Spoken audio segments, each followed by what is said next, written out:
नमस्कार दोस्तों, मेरा नाम है आकाश और मैं आप सभी का अपने YouTube channel A to the study में बहुत बहुत स्वागत करता हूं। और आज की क्लास में मैं आपको पढ़ाऊंगा क्लास 5 हिंदी में पाठ नंबर 10 एक दिन की बादशाहत।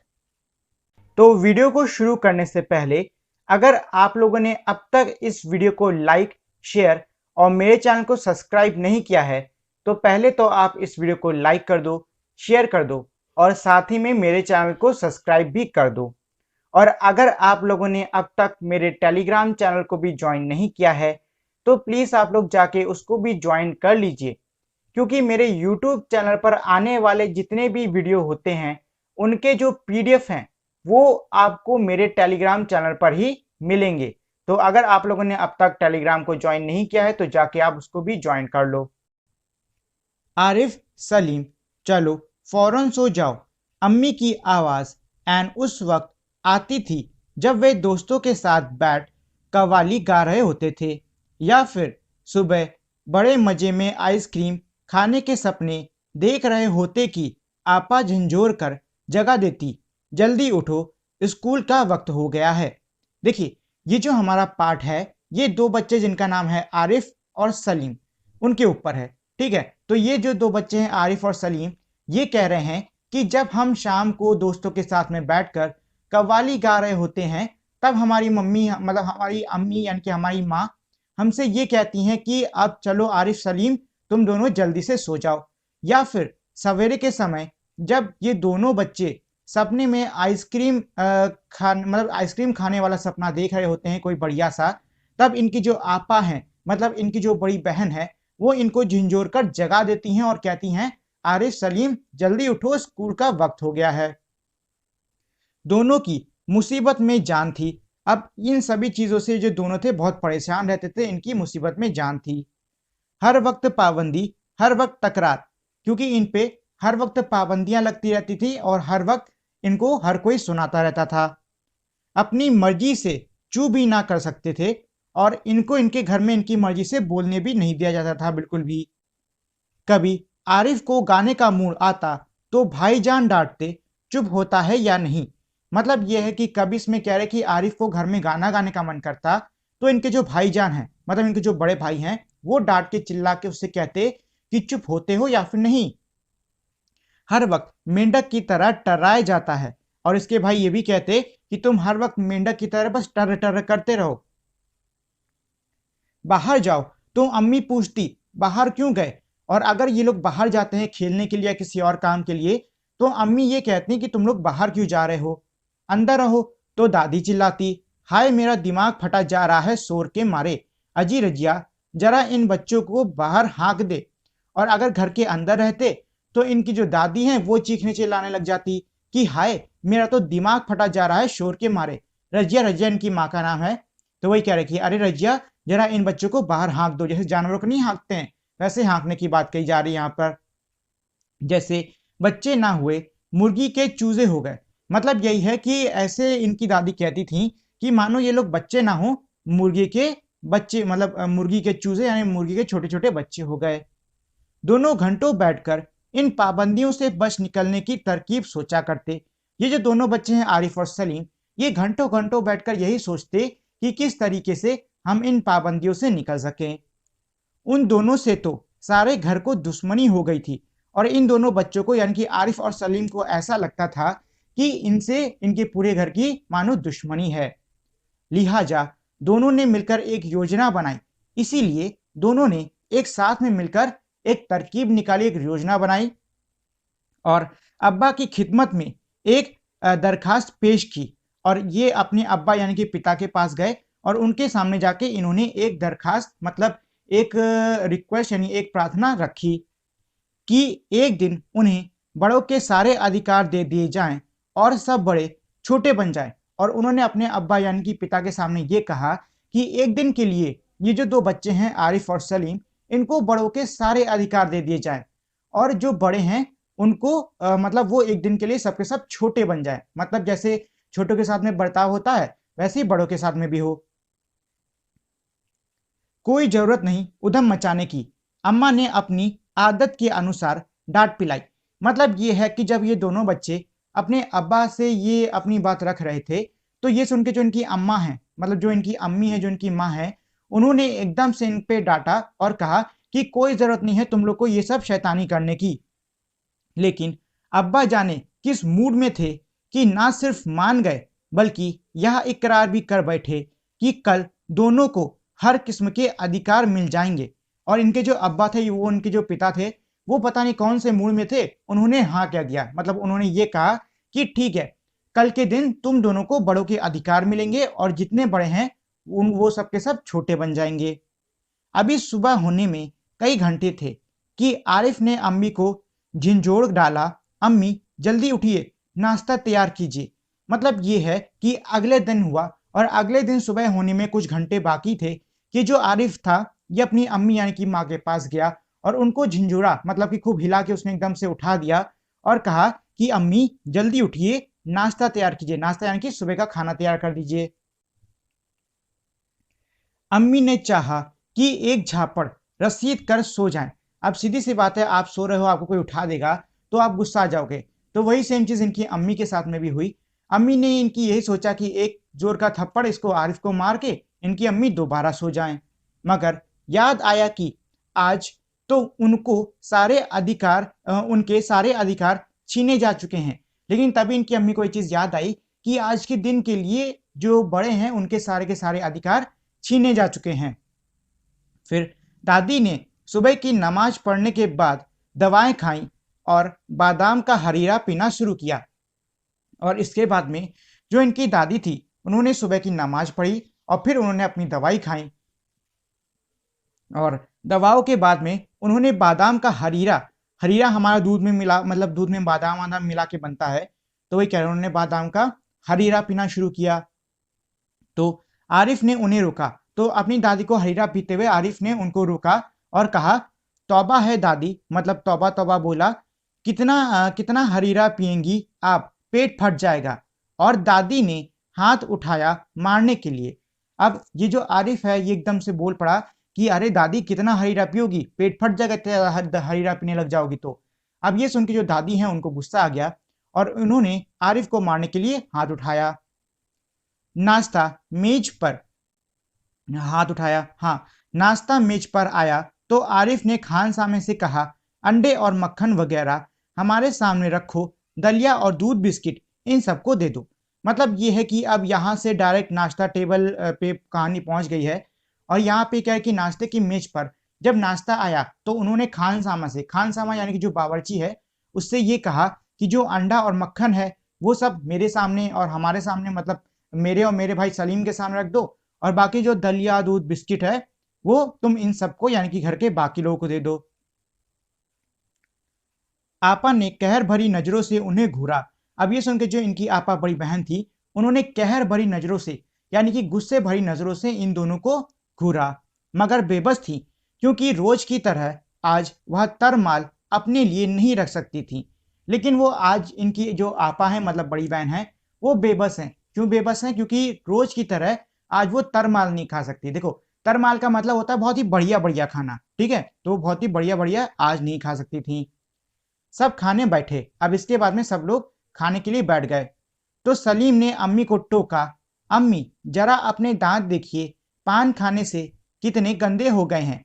अब सब लोग खाना खाने ही वाले थे कि सलीम ने एकदम अपनी अम्मी को यानी कि अपनी माँ को टोका और कहा कि अम्मी जरा आप अपने दांतों को तो देखो, देखो पान खाने की वजह से कितने गंदे यानी कि लाल वाल से हो गए हैं।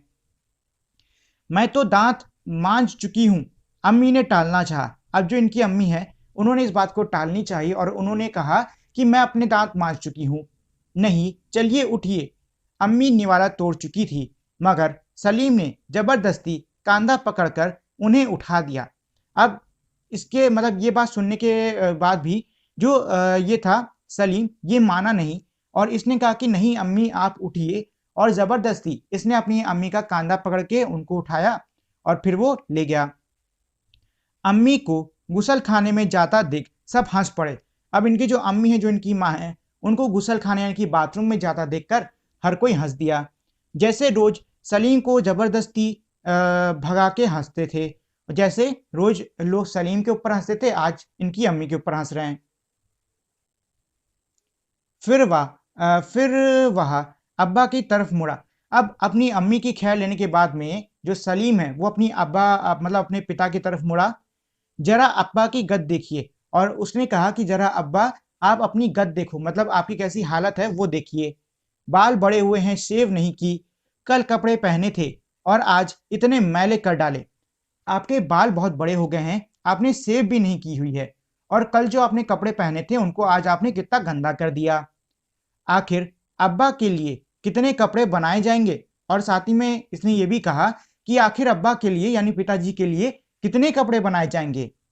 यह सुनकर अब्बा का हंसते हंसते बुरा हाल हो गया। अब ये सुन के जो इनके पिताजी हैं, जो इनके अब्बा हैं, वो खूब जोर जोर से हंसने लग गए। आज ये दोनों कैसी सही नकल उतार रहे थे सबकी। और इनके अब्बा ने ये भी कहा कि आज ये जो दोनों बच्चे हैं ये कितनी बढ़िया नकल उतार रहे हैं सभी की। मगर फिर अपने कपड़ों को देखकर वह सचमुच शर्मिंदा हो गए। लेकिन उसके बाद में जो इनके अब्बा थे वो अपने कपड़ों को देख के सच में शर्मिंदा, मतलब बहुत ही शर्मनाक महसूस करने लगे। थोड़ी देर बाद जब अब्बा अपने दोस्तों के बीच बैठे अपनी नई गजल लहक लहक कर सुना रहे थे, तो आरिफ फिर चिल्लाने लगा, बस कीजिए अब्बा, फौरन ऑफिस जाइए, 10 बज गए हैं। मतलब यह है कि खाना होने के बाद में थोड़ी देर बाद इनके जो अब्बा हैं, इनके जो पिता हैं, वो अपने दोस्तों को गजल सुना ही रहे थे कि तभी आरिफ ने चिल्ला के बोला कि अब्बा यानी कि पिताजी बस करिए, फौरन ऑफिस जाइए, 10 बज गया है। चू चू चुप। अब्बा डांटते डांटते रुक गए। अब ये बात सुन के जो इनके अब्बा थे वो गुस्सा गए, और ये तकरीबन इन्होंने इन दोनों को डांट ही दिया था कि ये एकदम से रुक गए। बेबसी में गजल की अधूरी पंक्ति दांतों में दबाए पांव पटकते आरिफ के साथ हो लिए। और इसके बाद में जो इनके अब्बा थे वो जो भी इनकी गजल की आधी अधूरी पंक्तियां थी उनको अपने मन में ही रख के आरिफ के साथ चले आए।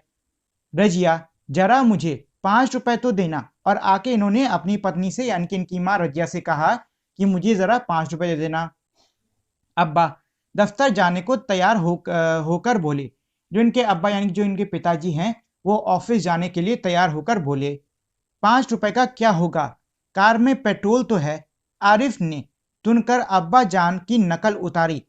ये सुन के जो आरिफ है उसने एकदम तुनकर, मतलब कि तुरंत फटाक से अपने अब्बा जान की नकल उतारते हुए, जैसे कि इनके अब्बा जान इनसे कहते थे वैसे उसने नकल उतारते हुए कहा कि 5 रुपए में क्या होगा, गाड़ी में पेट्रोल तो भरा है।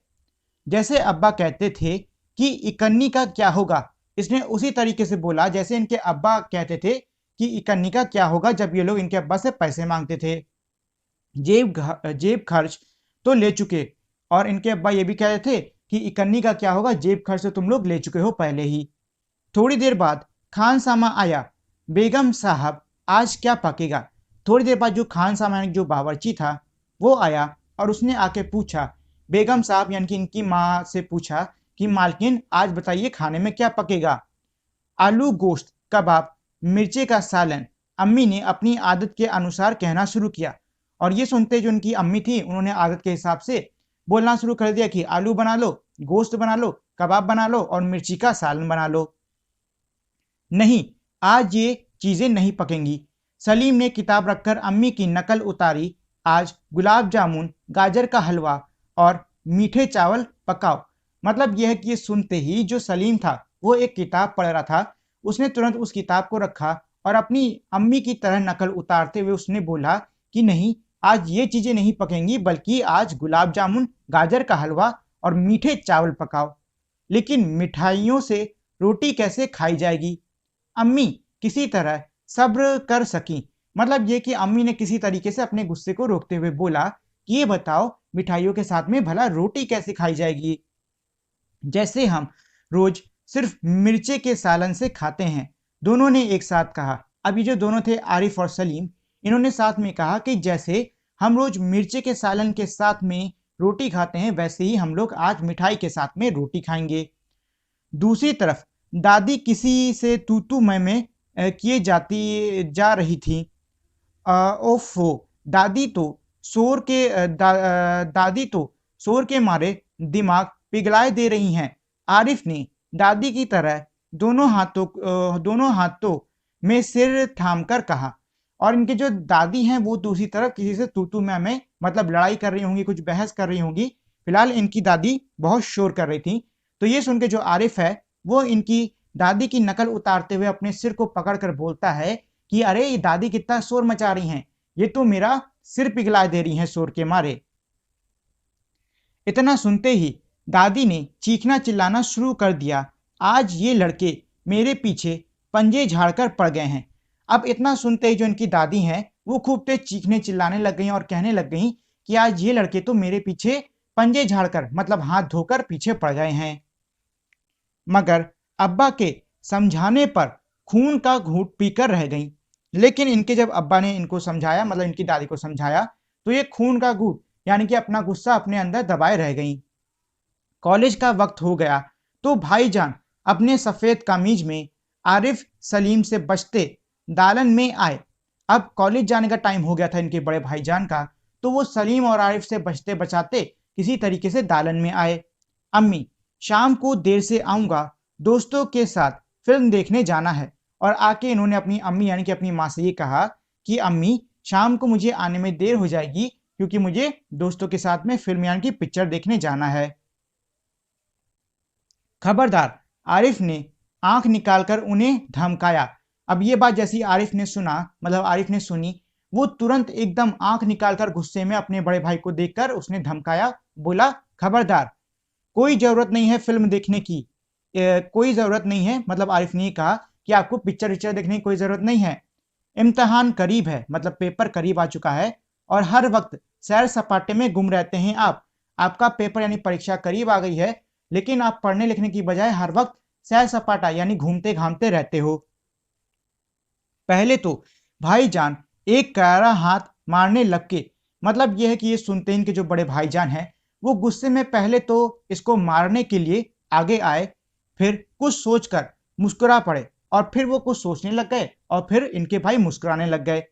लेकिन हुजूरे आली दोस्तों के साथ खाकसार फिल्म देखने की बात पक्की हो चुकी है, इसीलिए इजाजत देने की मेहरबानी की जाए, उन्होंने हाथ जोड़कर कहा। इसके बाद में जो इनके बड़े भाई थे वो कुछ सोच के मुस्कुराए और बोलने लगे, लेकिन हुजूरे आली यानी कि लेकिन महाराज, दोस्तों के साथ में आज जाकर पिक्चर देखने की बात हमारी पक्की हो चुकी है, इसीलिए कृपया करके आज आप हमको पिक्चर देखने की इजाजत देने की मेहरबानी करें, उन्होंने दोनों हाथों को जोड़कर कहा। बना करे, बस एक बार कह दिया। अब आरिफ ने भी गुस्से में आते हुए थोड़ा बोला कि बस बहुत हो गया, मैंने एक बार कह दिया ना, उसने लापरवाही से कहा और सोफे पर दराज होकर अखबार देखने लगा। उसने लापरवाही से मतलब उसने एकदम ऐसी कहा कि अब नहीं होगा और इसका कहने के बाद में वो सोफे के ऊपर बैठ गया और फिर वो अखबार को पढ़ने लग गया।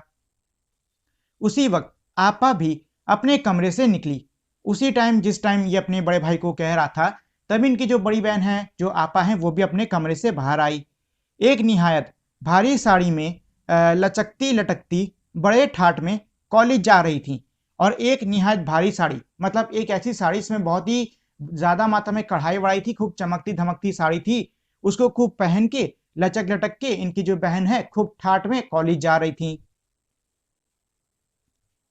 आप सलीम ने बड़े गौर से आपा को मुआयना किया। अब ये जो सलीम है इसने बहुत ध्यान से अपनी बड़ी बहन को देखा, इतनी भारी साड़ी क्यों पहनी, और साथ ही में सलीम ने यह भी कहा कि आपने इतनी भारी साड़ी क्यों पहन रखी है, शाम तक गारत हो जाएगी, शाम तक सब खराब हो जाएगी, इस साड़ी को बदल कर जाइए, आज वह सफेद वायर की साड़ी पहनना। और उसने ये भी कहा कि जाइए इस साड़ी को आप बदल दीजिए और इसकी जगह पे जो सफेद वायर वाली साड़ी है वो पहन के जाइए। अच्छा अच्छा, बहुत दे चुके हुक्म, आपा चिढ़ गई। अब ये सुन के जो इनकी बड़ी बहन थी आपा थी वो चिढ़ गई और उन्होंने चिढ़ते हुए कहा कि अच्छा ठीक है, बहुत तुम लोग हुक्म दे चुके हैं, आज हमारे कॉलेज में आज फंक्शन है, आज हमारे कॉलेज में फंक्शन है। उन्होंने साड़ी की शिकाने दुरुस्त की और उन्होंने ये बात तब कही जब वो अपनी साड़ी को सही से सही कर रही थी, मतलब कहीं भी सिमटन निमटन थी तो उसको वो सही कर रही थी। हुआ करे, मैं क्या कह रहा हूं, सुना नहीं? अब ये सुन के जो ये बच्चा है ये भी कहता है कि हुआ करे यानी कि आपको समझ में नहीं आया मैं क्या कह रहा हूं। अपनी इतनी अच्छी नकल देखकर आपा शर्मिंदा हो गई। बिल्कुल इसी तरह वह आरिफ और सलीम से उसकी मनपसंद कमीज उतरवाकर निहायत बेकार कपड़े पहनने का हुक्म लगाया करती थी। अब जिस तरीके से सलीम ने कहा था, सलीम और आरिफ ने अपनी आपस में बात की थी, ठीक उसी तरीके से जो इनकी आपा हैं वो भी इन्हीं दोनों से इन्हीं दोनों को ज़बरदस्ती इनके जो मनपसंद कपड़े हैं वो उतरवा के एक बेकार से कपड़े पहना दिया करती थी। तो ये देखकर, मतलब अपनी इतनी अच्छी नकल देखकर, जो इनकी आपा हैं वो थोड़ा शर्मिंदा हो जाती हैं। दूसरी सुबह हुई। अब ये पूरी घटना हो गई, दिन बीत गया, अगला दिन हो गया है। सलीम की आंखें खुली। सलीम एकदम से उठता है तो आपा नाश्ते की मेज सजाए उन दोनों के उठने का इंतजार कर रही हैं। तो उसने ये देखा कि जो इनकी बड़ी बहन है, मतलब जो इनकी आपा हैं, वो नाश्ते की मेज सजाए यानी नाश्ते की टेबल सजाए उन दोनों का इंतजार कर रही थी। अम्मी खान सामा को हुक्म दे रही थी कि हर खाने के बाद एक मीठी चीज जरूर पकाया करो। और इनकी जो अम्मी है, जो इनकी माँ है, वो खान सामे को यानी कि बावर्ची को ये हुक्म दे रही हैं कि तुम खाना बनाने के बाद में एक मीठी चीज जरूर बनाया करो। अंदर आरिफ के गाने के साथ भाईजान मेज पर तबला बजा रहे थे और अंदर जिस तरीके से गाना आरिफ गाया करता था वैसे इनके भाईजान गाना गा के तबला बजा रहे थे मेज पर। और अब्बा सलीम से कह रहे थे, और इनके जो पिताजी हैं वो सलीम से ये कह रहे थे, स्कूल जाते वक्त एक चवन्नी जेब में डाल लिया करो, क्या हर्ज है। मतलब इनके जो पिताजी वो ये कह रहे थे कि स्कूल जाते समय जेब में एक आध चवन्नी डाल लिया करो। ठीक है, तो ये था हमारा पूरा का पूरा पाठ, और इसके जो लेखक हैं वो हैं जिलानी बानो। तो ये तो हो गया इस पूरे पाठ का अर्थ। अब चलिए इस पाठ में कुछ प्रश्न उत्तर भी हैं, हम उनको भी कर लेते हैं। पहले है कहानी की बात। प्रश्न नंबर 1, अब्बा ने क्या सोचकर आरिफ की बात मान ली। मतलब ये इसमें पूछ रहा है कि जो इनके अब्बा थे, जो इनके पिताजी थे, उन्होंने क्या सोच के जो आरिफ की बात थी वो मान ली थी।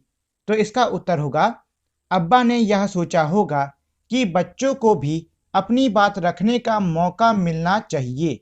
मतलब यह है कि हो सकता है इनके अब्बा ने यह सोचा हो कि बच्चों को अपनी बात रखने का मौका मिलना चाहिए, और इसीलिए इन्होंने आरिफ और सलीम की बात मान ली थी। अगला प्रश्न है, वह एक दिन बहुत अनोखा था जब बच्चों को बड़ों के अधिकार मिल गए थे। वह दिन बीत जाने के बाद इन्होंने क्या सोचा होगा। मतलब ये कह रहे हैं कि वो जो दिन, जिस दिन बच्चों को बड़ों के अधिकार मिले थे, वो दिन बहुत ही अनोखा यानी कि बहुत ही खास था। अब उस दिन के बीतने के बाद में इन लोगों ने क्या सोचा होगा, जैसे कि आरिफ ने क्या सोचा होगा, अम्मा ने क्या सोचा होगा, और दादी ने क्या सोचा होगा। तो हो सकता है आरिफ ने ये सोचा हो कि अरे अब तो फिर से बादशाह छिन गई है, अब फिर से सबकी बातें सुननी पड़ेंगी। अम्मा ने हो सकता है ये सोचा हो कि चलो अब इन लोग की झंझट नहीं झेलनी पड़ेगी, या फिर इनकी तू तू मैं नहीं सुननी पड़ेगी। और हो सकता है दादी ने जाके इन दोनों बच्चों को पीट दिया हो, क्योंकि वो पहले बड़ा गुस्साई हुई थी। अगला है इसमें तुम्हारी बात। इसका प्रश्न नंबर 1 है, अगर तुम्हें घर में एक दिन के लिए सारे अधिकार दे दिए जाएं तो तुम क्या क्या करोगी। मतलब ये पूछा है इस प्रश्न में कि मान लीजिए आपको एक दिन के लिए आपके घर में सारे अधिकार मिल जाते हैं, मतलब आप जो चाहे वो कर सकती हो, सब कुछ अधिकार आप ही के पास में है, तो आप बच्चे लोग क्या क्या करोगे। तो जो कुछ भी आप लोग करने वाले हो या फिर आप लोग के मन में आ रहा है कि मैं ये करूंगा, वो सब आपको इसमें नीचे आंसर में लिख देना है। अगला प्रश्न है, कहानी में ऐसी कई बातें बताए गए हैं जो बड़े लोग आरिफ और सलीम से करने के लिए कहते थे। तुम्हारे विचार से उनमें से कौन कौन से काम उन्हें बिना शिकायत किए कर लेने चाहिए और कौन कौन से कामों के लिए मना कर देना चाहिए। मतलब ये कह रहा है ये प्रश्न कि इस कहानी में ऐसे कई सारे काम हैं जो कि आरिफ और सलीम को उनके घर के बड़े करने को कहते हैं। अब इसमें ये आपसे पूछ रहे हैं कि आपके हिसाब से उनमें से कौन कौन से ऐसे काम थे जो कि आरिफ और सलीम को बिना शिकायत के कर लेने चाहिए, और कौन कौन से काम हैं जिनके लिए उसको एकदम मना कर देना चाहिए। ठीक, तो आपने पाठ पढ़ा ही हुआ है, आपने उस पाठ में पढ़ा ही है कि घर के बड़े आरिफ और सलीम को क्या क्या करने को कहते हैं। और अब आपको अपने विचारों से, मतलब अपने जो भी आपके मन में आता है उससे लिखना होगा कि उनमें से कौन से काम आरिफ और सलीम को बिना शिकायत के करने चाहिए और कौन से कामों के लिए मना कर देना चाहिए। ठीक, अगला है तरकीब। दोनों घंटों बैठकर इन पाबंदियों से बच निकलने की तरकीब सोचा करते। मतलब इस लाइन का ये था कि जो दोनों बच्चे थे आरिफ और सलीम, वो घंटों घंटों तक बैठकर यही सोचते कि किस तरीके से ये जो पाबंदियां हैं इनसे बचा जाए। ठीक है, तो यहाँ पे अब इससे जुड़ा हुआ पहला प्रश्न है, तुम्हारे विचार से वो कौन कौन सी तरकीबें सोचते होंगे। मतलब यह है कि आपको क्या लगता है कि वो लोग कौन कौन सी तरकीबें सोचते होंगे कि क्या सोचा जाए, क्या किया जाए। ठीक, ये तो आपको लिखना है। फिर है, कौन सी तरकीब से उनकी इच्छा पूरी हो गई थी। मतलब यह है कि कौन सी तरकीब से उनकी इच्छा पूरी हो गई।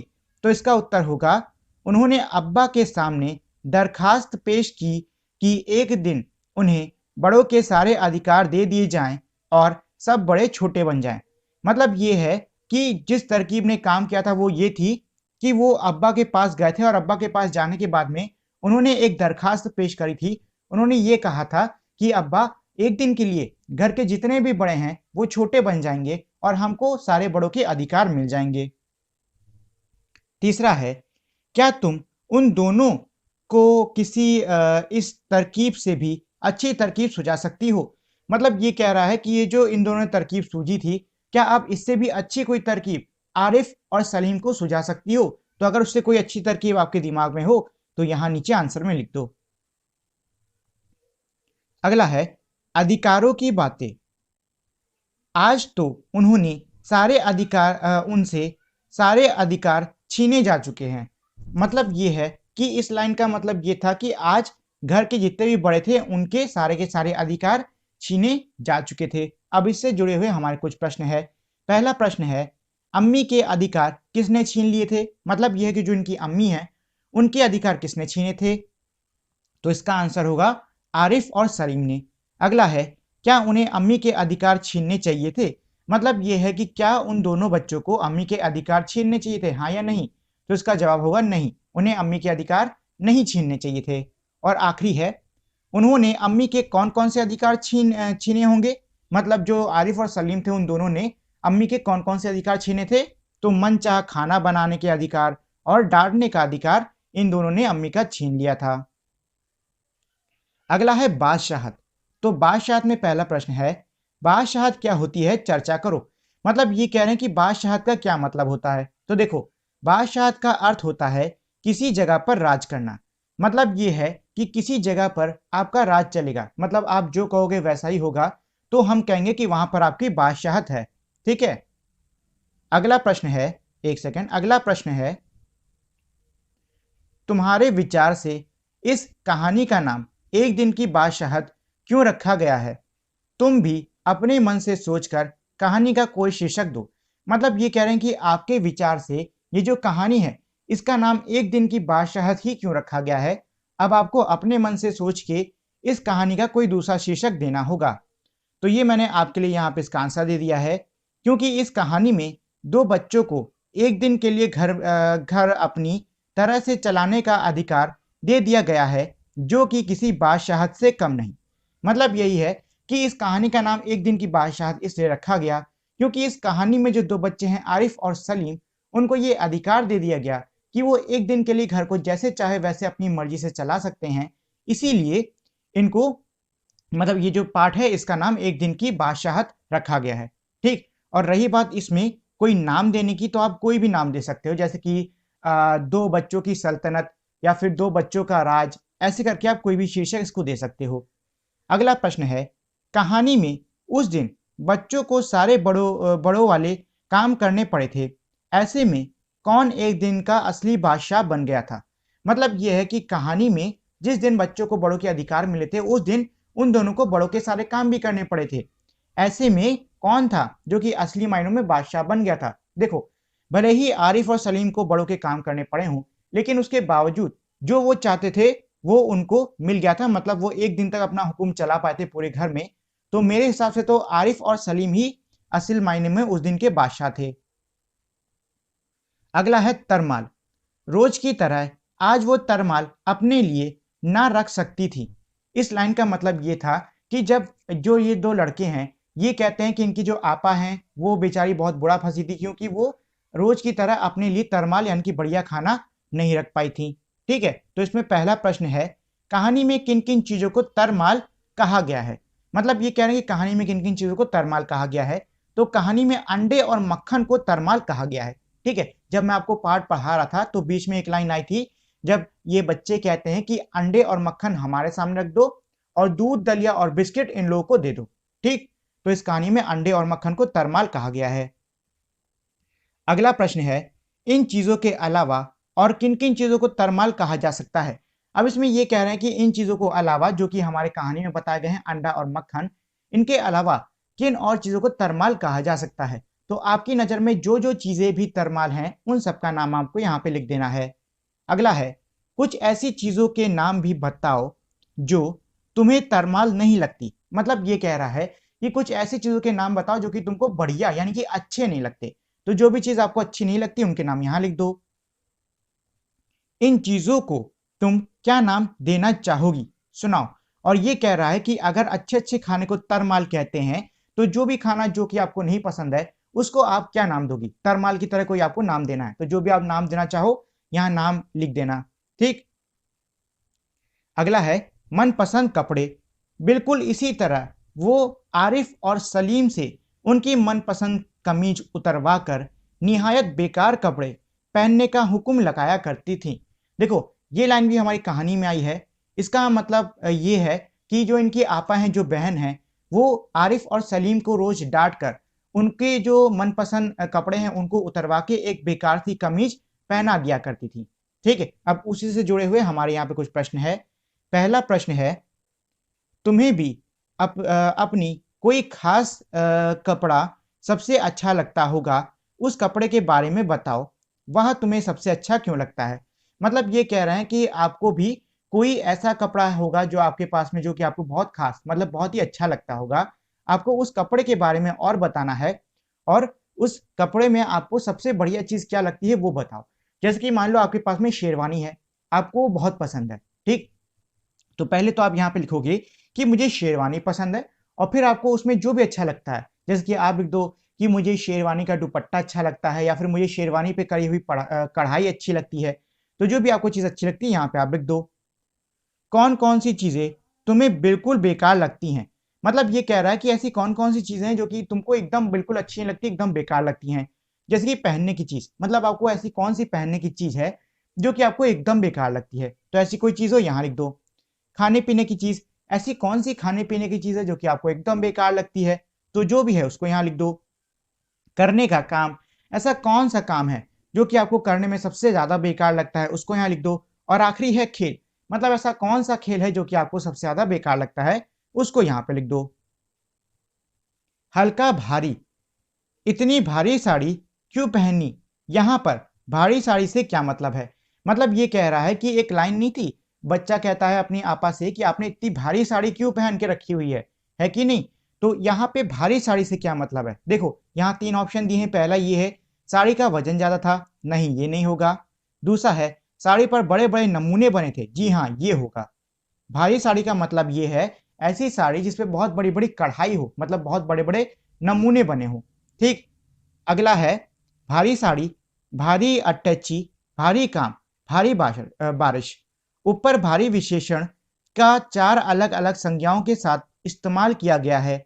इन चारों में भारी का अर्थ एक सा नहीं, इनमें क्या अंतर है। मतलब ये कह रहा है कि हमारा ये जो ऊपर का, मतलब ये हमारे चार वर्ड दिए हुए हैं जो कि है भारी साड़ी, भारी अटैची और भारी काम, भारी बारिश।